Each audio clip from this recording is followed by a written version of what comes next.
How do phones get hacked? The reason we take so many precautions surrounding our phones is because hacks can happen in a lot of different ways. Here are a few examples. Phishing. Phishing messages lead to social engineering asking people for their login credentials directly to gain access to computer systems.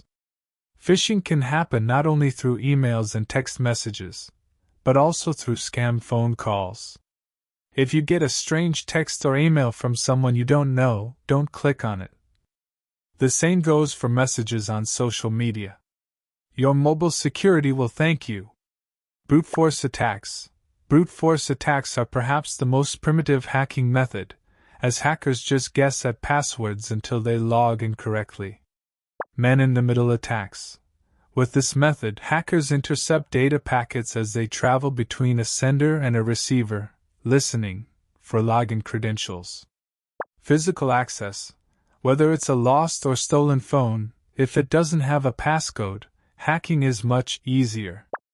Programming-based hacking. Programming-based hacking requires the most technical knowledge. Hackers find vulnerabilities in systems and give themselves full administrative privileges.